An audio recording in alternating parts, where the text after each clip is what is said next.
Hello mga kainday, eto na naman po ang inday nyo. Ayan, nagluluto ako dyan ng simpleng ulam, guys. Ang kainday nyo ay nag-isip ng magpakbet. Kaya simpleng pakbet lang yan, guys. Nilagyan ko lang siya ng sahog ng pinirito ko muna yung baboy. And then, di ba bumili ako kahapon, guys, ng gulay, yung pangpakbet, yung halo-halo na siya. Kaya yan ang ulam natin ngayon. Healthy food, gulay muna tayo.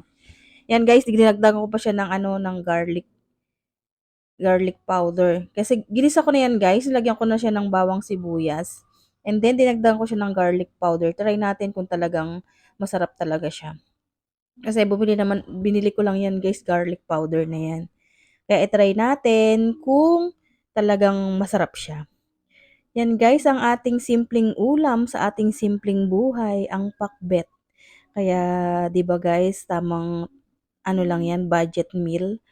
At least, 'di ba, ano pa rin siya, healthy pa rin ang food natin, gulay. Iwas muna tayo sa baboy. May baboy pa rin naman 'yan, guys. Kaya lang syempre konti lang naman, hindi naman yung 1 kilo, gano'n, 'di ba? Syempre alangan namang guys, disclaimer lang. Alangan namang guys, ako ng sahog ako ng 1 kilo sa kakaunting pakbet, 'di ba, sa konting gulay. Kaya dapat guys, pag pagpakbet, mas masarap sana kung isda yung sahog diyan, yung iniihaw. Eh, kaso lang guys, todo effort pa tayo diyan.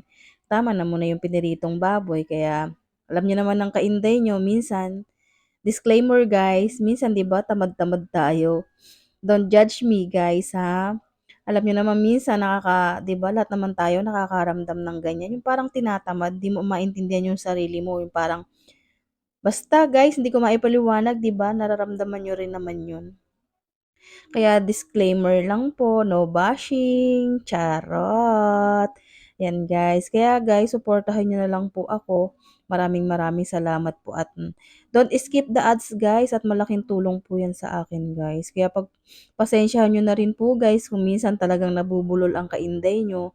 Kasi hindi pa siya masyadong sanay, 'di ba guys? Kasi 'di ba, di naman tayo ganun kadaldal, di naman tayo ganun ka magsalita, yung perfect magsalita. Kaya siyempre, nabubulol pa rin tayo. Kaya ayan guys, ang ating pakbet kumukulo na, 'di ba? Halo-halong gulay 'yan.